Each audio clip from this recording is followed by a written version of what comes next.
সুপ্রিয় শিক্ষার্থী, অনলাইন ক্লাসে তোমাদেরকে স্বাগত।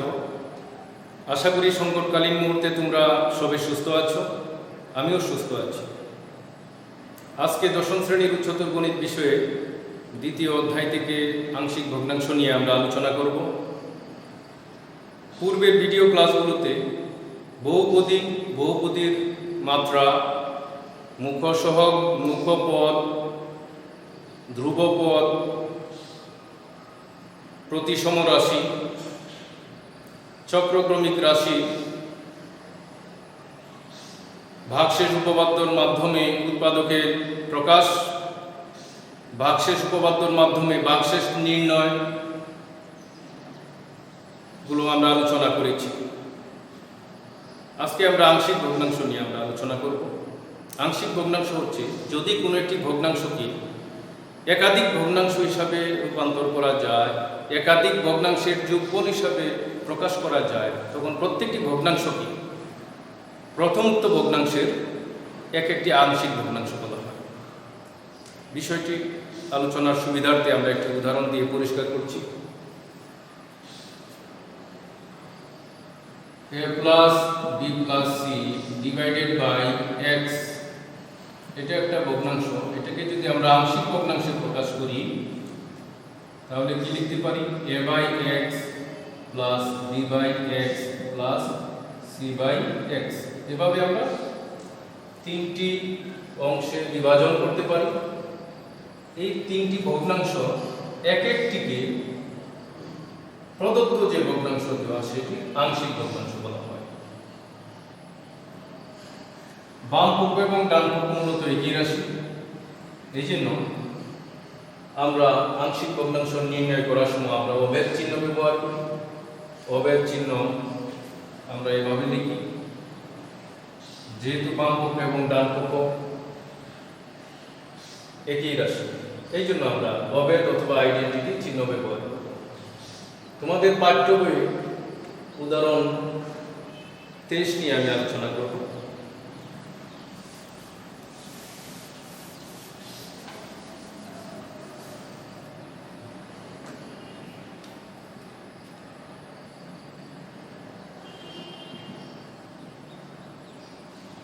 মনে করি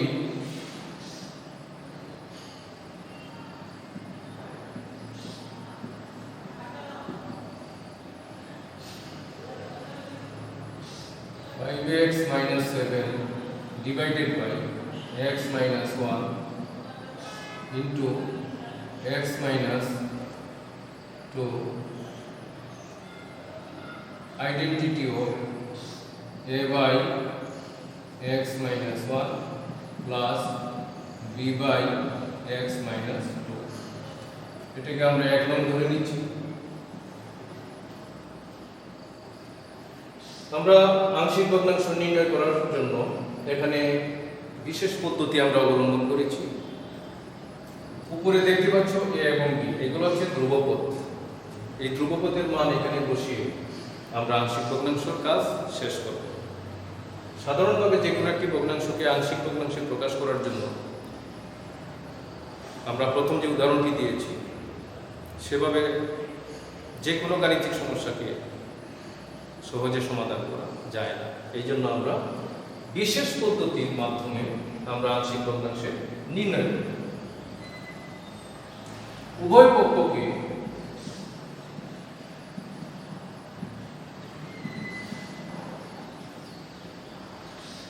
x minus 1 into x minus 2 দ্বারা গুণ করি।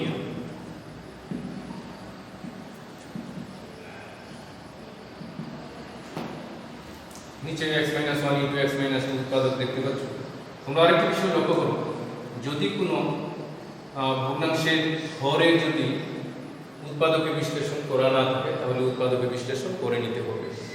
এখানে উৎপাদকে বিশ্লেষণ করা আছে x minus 1 এবং x minus 2, এই জন্য আমরা পার্ট করে লিখেছি। x minus 1 into x minus 2 দ্বারা যদি আমরা বাম পক্ষকে গুণ করি তাহলে থাকবে 5x minus 7 আইডেন্টিটি অফ, এখানে যদি আমরা গুণ করি তাহলে এর সাথে আমরা ইনটু হিসেবে x minus 2 পাই, পরেরটার সাথে যদি আমরা গুণ করি তাহলে এর সাথে x minus 1 পাই। এটাকে আমরা 2 নং ধরে নিচ্ছি। এখন 2 নংয়ের উভয় পক্ষে আমরা যদি x এর পরিবর্তে 1 বসাই, এই 1 থেকে বুঝতে পারছো যদি 1 বসাই তাহলে এই অংশটা কেটে শূন্য হয়ে যাবে, আমরা সহজেই এর মান পাই। আবার পরবর্তী ধাপে আমরা যদি x এর পরিবর্তে 2 বসাই তাহলে a এর অংশটা শূন্য হয়ে b এর মান আমরা সহজেই পাবো। এভাবে a এবং b এর মান আমরা 1 নংয়ে বসিয়ে কাজ শেষ করব। 2 নংয়ের উভয় পক্ষে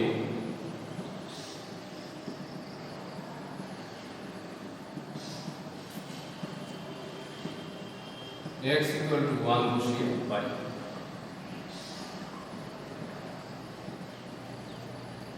5 into 1 minus 7 is equal to, আমরা কাজ করার সময় প্রসেসিং করার সময় আমরা সমান চিহ্ন ব্যবহার করব।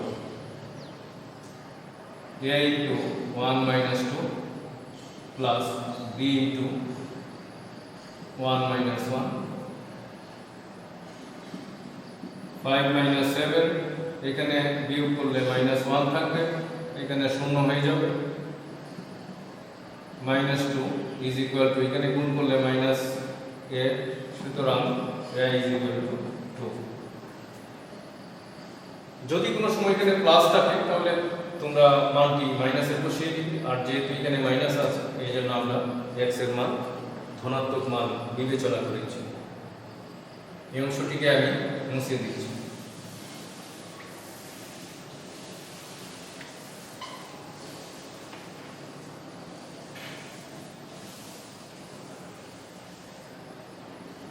আবার 2 নংয়ের উভয় পক্ষে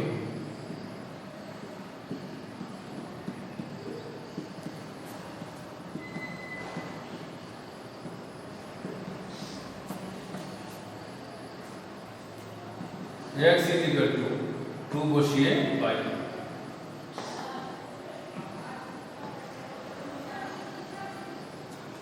5 into x এর পরিবর্তে 2 বসাই, minus 7 is equal to a into 2 minus 2 plus b into x এর পরিবর্তে 2 বসাইলে আমরা লিখতে পারি b into 2 minus 1, বা এখানে যদি আমরা গুণ করি তাহলে আমরা 10 পাই, minus 7 এখানে শূন্য হয়ে যাবে, এখানে b এর সাথে বিয়োগ করলে 1 থাকবে, এখানে b এর সাথে 1 গুণ করলে b, সুতরাং আমরা লিখতে পারি b is equal to 3। এখন a এবং b এর মান আমরা 1 নংয়ে বসিয়ে দিব।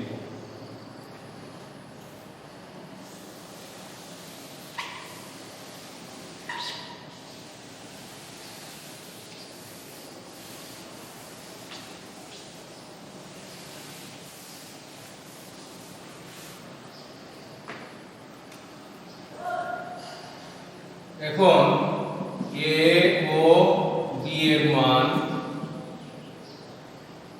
1 নংয়ে বসিয়ে পাই।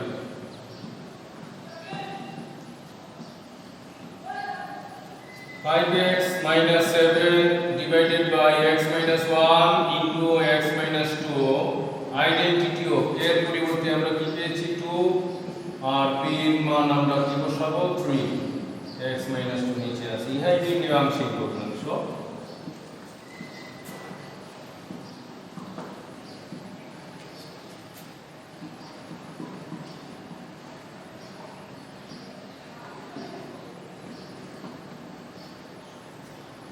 সুপ্রিয় শিক্ষার্থী, এখন আমরা উদাহরণ 25 নিয়ে আমরা আলোচনা করব।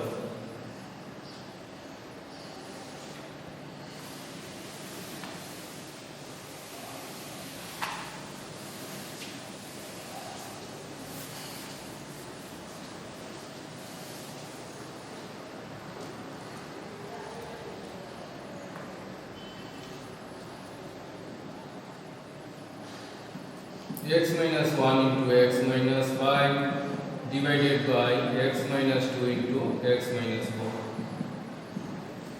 তোমরা একটু লক্ষ্য করো, এখানে আমরা যদি উপরের দুটি উৎপাদক আমরা গুণ করে নিই, নিচের দুটি উৎপাদক গুণ করে নিই, তাহলে আমরা কি পাই? একটু সাইড নোটে আমি লিখে দিচ্ছি।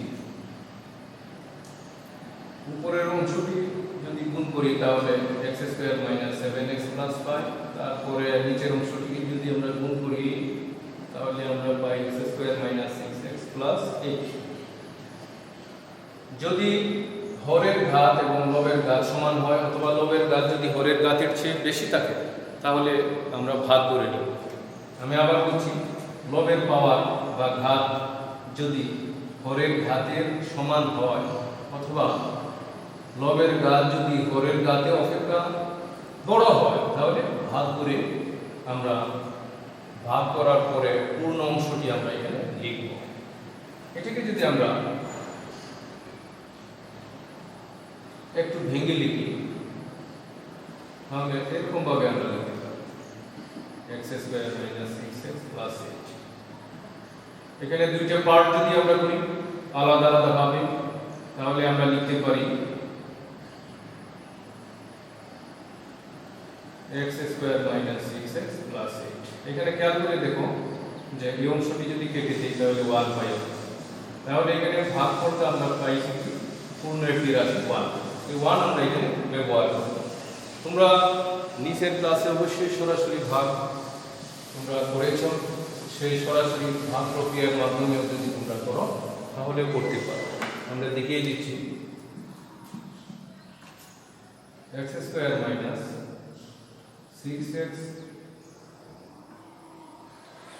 8 x² - 6x + 5। আমরা একটি কৌশল অবলম্বন করব, x² দিয়ে x² কে যদি ভাগ করি তাহলে কি পাই 1 পাই। 1 দিয়ে বাকি অংশটিকে গুণ করি। এটা হলো একটা কৌশল। মূলত ভাজকের সম্পূর্ণ অংশটা ভাজ্যকে ভাগ করা, কিন্তু এটা কৌশল অবলম্বন করেছি x² দিয়ে x² কে ভাগ। আসলে মূলত x² দিয়ে ভাগ বুঝাইছে। ভাজক যা আছে সম্পূর্ণ ভাজকের মাধ্যমে ভাজ্যকে ভাগ করতে হবে। তাহলে এখানে আমরা একটি কৌশল অবলম্বন করেছি, 1 পেয়েছি। যদি আমরা এখন বিয়োগ করি তাহলে আমরা কি পাবো -3 পাবো। তাহলে এখানে পূর্ণ সংখ্যা আমরা পেয়েছি 1। এছাড়া বাকি যে অংশগুলো পাবো এগুলো পূর্ণ অংশ পাবো না, বাকিগুলো ভগ্নাংশ আকারে থাকবে। এই 1 যেহেতু আমরা পূর্ণ সংখ্যা হিসেবে পেয়েছি, পূর্ণ রাশি হিসেবে পেয়েছি, এই জন্য ভাগ করে আমরা এখানে লিখব 1 + a/x - 2 plus b/x - 4।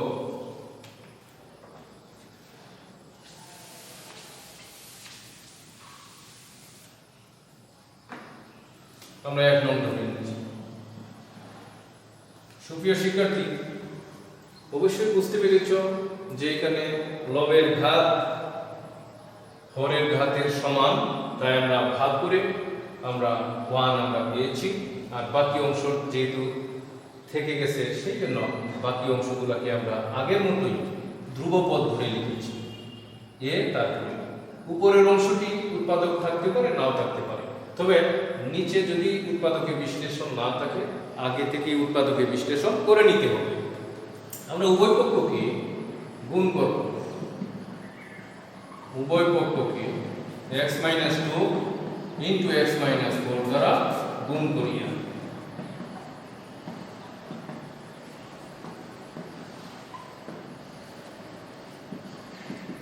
থাকবে x - 1 * x - 5। বাম পক্ষে থাকবে এরকম আইডেন্টিটিও এখানে 1 এর সাথে যদি আমরা গুণ করি x - 2 * x - 4 এই থাকবে, প্লাস এখানে যদি আমরা গুণ করি তাহলে আমরা কি পাই, এই রাশির সাথে যদি আমরা গুণ করি এর সাথে আমরা কি পাবো x - 4। এখানে যদি আমরা গুণ করি b এর সাথে আমরা কি পাবো x - 2। এটাকে আমরা 2 নং ধরেছি। এখন 2 নং এর উপরকে 2 নং এর উভয় পক্ষে x আমরা যদি 2 বসাই, তোমরা দেখতে পাচ্ছ যেহেতু এখানে 2 আছে তাই আমরা যদি x এর পরিবর্তে 2 বসাই তাহলে এখানে কাটাকাটি হয়ে b এর অংশটা শূন্য হয়ে যাবে, এখানে কাটাকাটি হয়ে শূন্য হয়ে যাবে, শুধু এর মান পাওয়া যাবে। আমরা পরবর্তী ধাপে 4 বসাবো। ইচ্ছা করলে তোমরা 4 আগে বসাইতে পারো।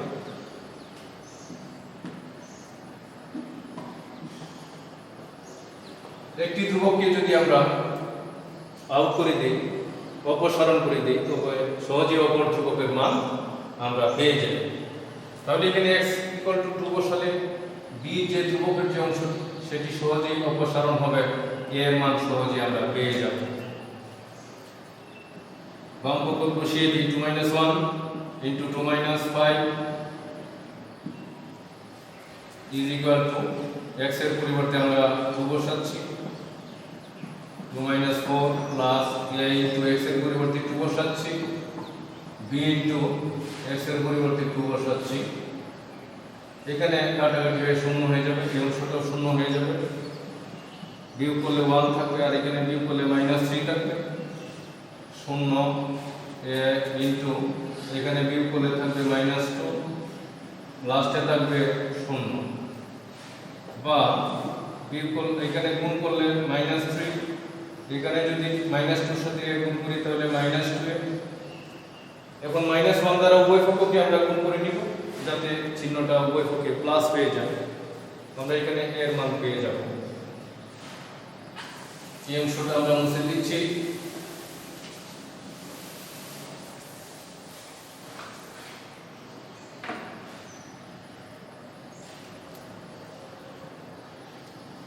সুতরাং a is equal to 3/2। এখন আমরা x এর পরিবর্তে 2 নং এ আমরা কি বসাবো? 4 বসাবো।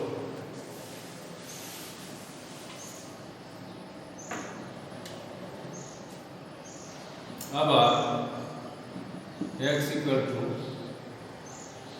4 2 নং এ উভয় পক্ষে বসিয়ে পাই।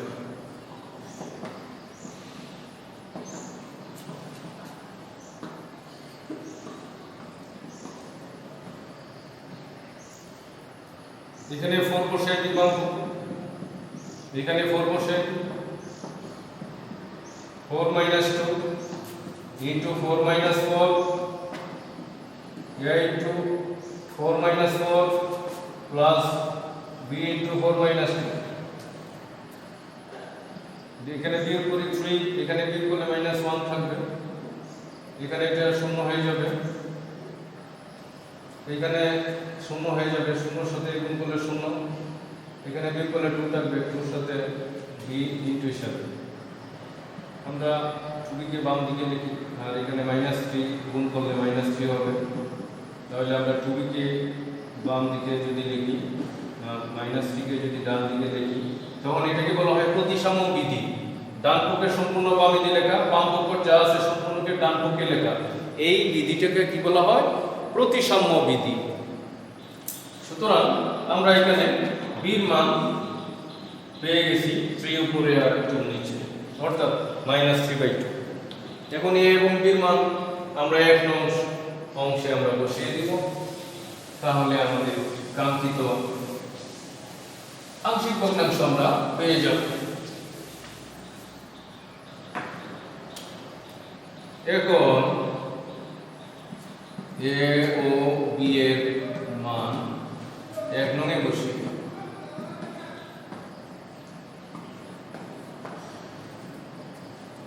x - 1 into x - 5 divided by x - 2 into x - 4 identity of 1 তার জায়গায় থাকবে, এর পরিবর্তে 3/2 নিচে x - 2,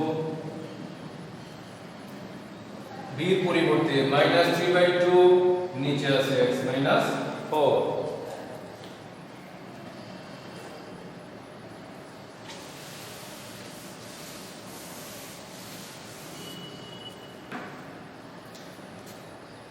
অর্থাৎ আমরা আরেকটি লাইন লিখে দিচ্ছি, x - 1 into x - 5 divided by x - 2 into x - 4 identity of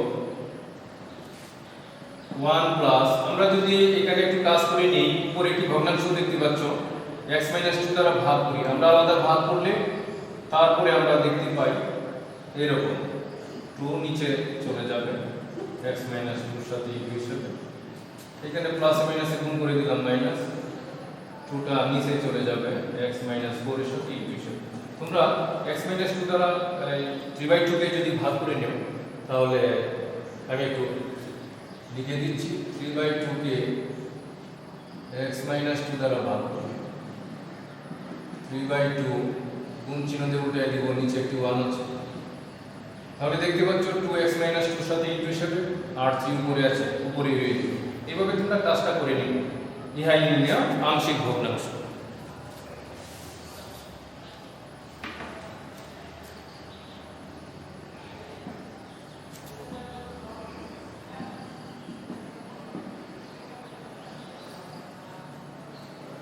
হ্যাঁ নির্ণেয় আংশিক ভগ্নাংশ।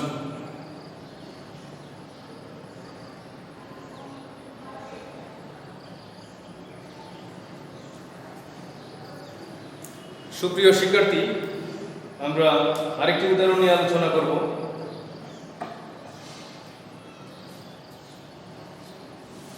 উদাহরণ 27।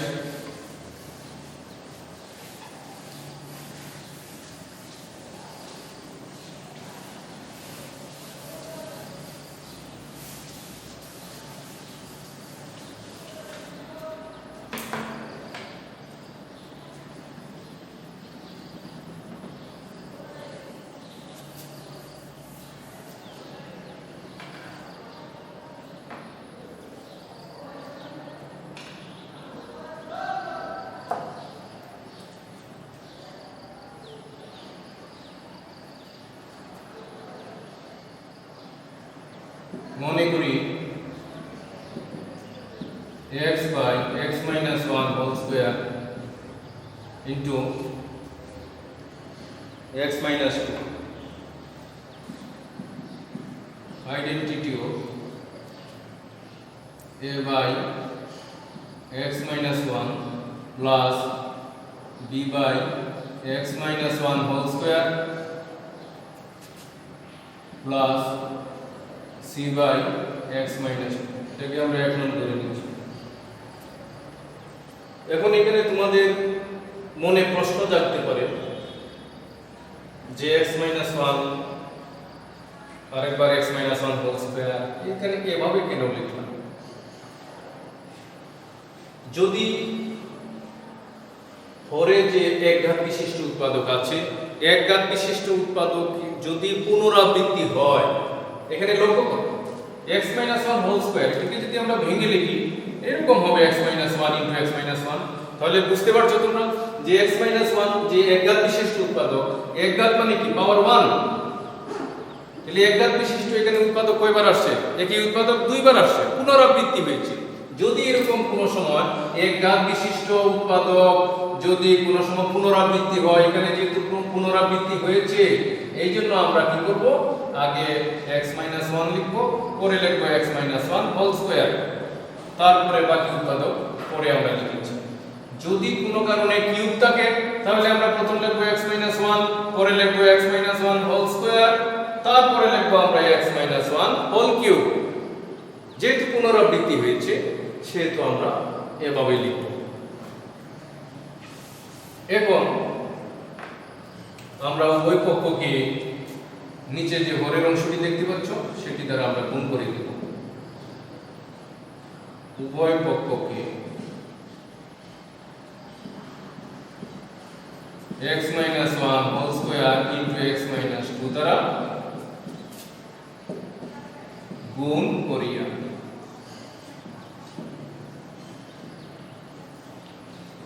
x identity of a into x minus 1, এখানে যদি আমরা গুণ করি এই সম্পূর্ণ অংশটি দ্বারা যদি গুণ করি তাহলে x minus 1 একটা থাকবে আর থাকবে x minus 2। b এর সাথে এখানে যদি আমরা গুণ করে নেই দ্বিতীয় অংশের সাথে তাহলে b এর সাথে আমরা কি পাই x minus 2। তৃতীয় অংশের সাথে যদি আমরা গুণ করে নেই তাহলে c এর সাথে into হিসেবে কি পাই আমরা x minus 1 হোল স্কয়ার। এটাকে আমরা 2 নং ধরে নিচ্ছি। আচ্ছা, এখন আসো 2 নং এর উভয় পক্ষ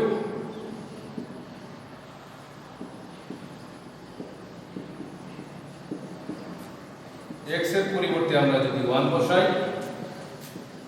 তাহলে আমরা b যে ধ্রুবকটি আছে তার মান পেয়ে যাই। এখানে শূন্য হয়ে যাবে, এখানেও শূন্য হয়ে যাবে।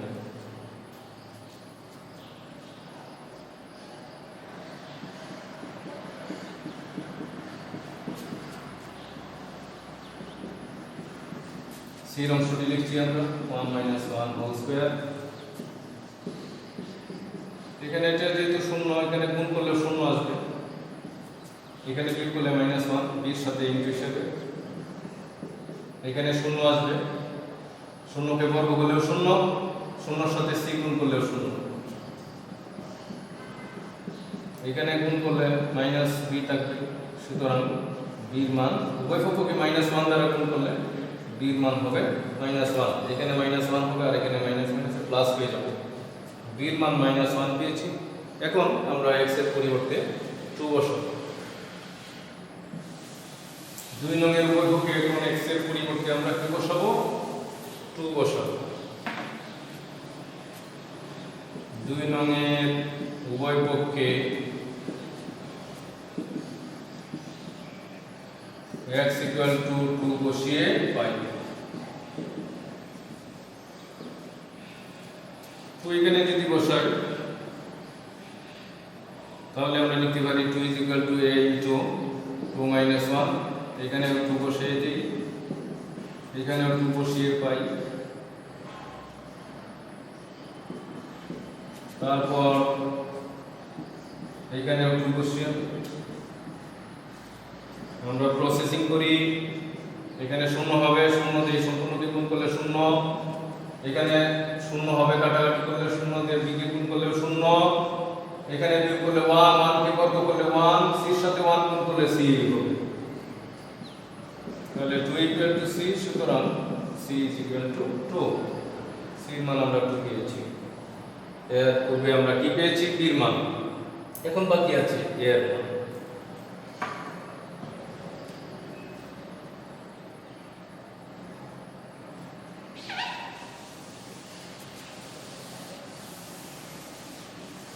সুপ্রিয় শিক্ষার্থী, তোমরা লক্ষ্য করো এখানে 1 এবং 2 বসানো ছাড়া অন্য কোনো মান বসিয়ে আমরা বাকি যে ধ্রুবপদ রয়েছে সেটির মান বের করতে পারি না। আমরা এখানে x এর পরিবর্তে 1 বসিয়ে b এর মান পেয়েছি, x এর পরিবর্তে 2 বসিয়ে c এর মান পেয়েছি, কিন্তু ধ্রুবপদ a বাকি রয়ে গেছে। এর মান এখনো পাই নাই। এর মান পাইতে হইলে আমরা একটু বিকল্প চিন্তা করতে হবে। আমরা 2 নং সমীকরণ, 2 নং যে আমরা অভেদটা দেখতে পাচ্ছি সেটির কে আমরা উভয় পক্ষে সমীকৃত করব, ইকুয়েটিং করব। এখন সমীকৃত কি?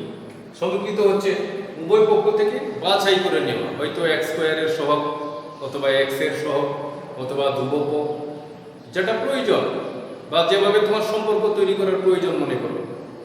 আমরা একটু গুণটা করে নিচ্ছি, বুঝার সুবিধার্থে একটু গুণটা করে নিচ্ছি যাতে সমীকৃতটা আমরা সহজে বুঝতে পারি।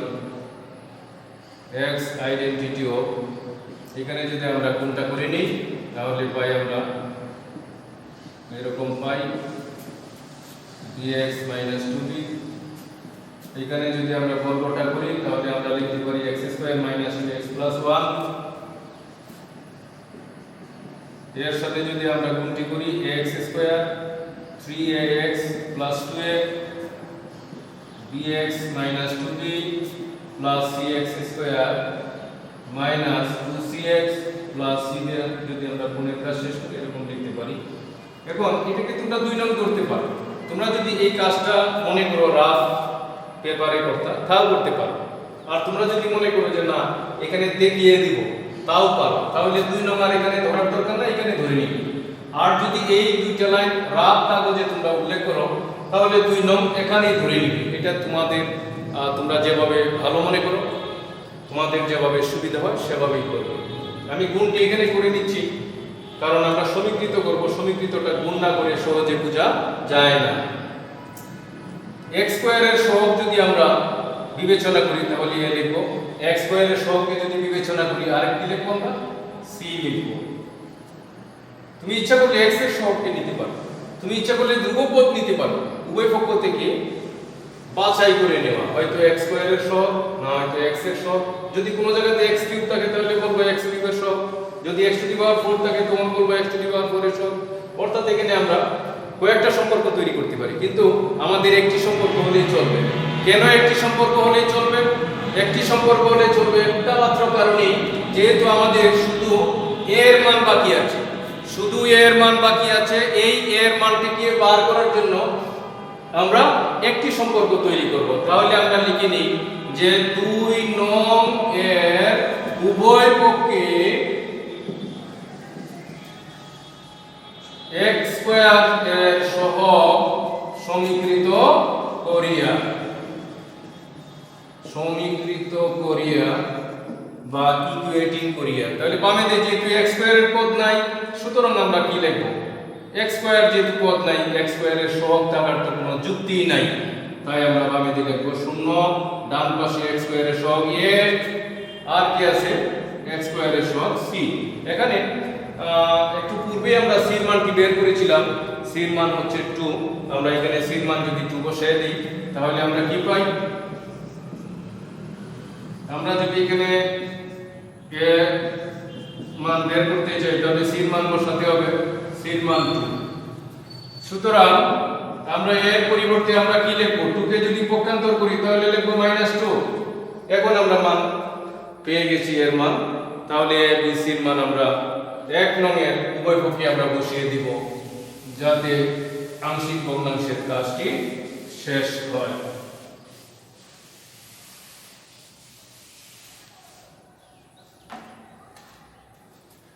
এখন a b c এর মান 1 নং এ বসিয়ে তাহলে আমরা লিখতে পারি x by x minus 1 whole square into x minus 2 identity of. এর পরিবর্তে আমরা যেহেতু মান এইমাত্র আমরা পেয়ে গেছি এর পরিবর্তে -2, তাহলে আমরা লিখে নিচ্ছি -2 by x minus 1 plus b এর পরিবর্তে আমরা পেয়েছিলাম -1, নিচে x minus 1 whole square plus c এর পরিবর্তে আমরা পেয়েছিলাম 2, মানটা বসিয়ে নিচ্ছি। এই হচ্ছে নির্ণেয় আংশিক ভগ্নাংশ।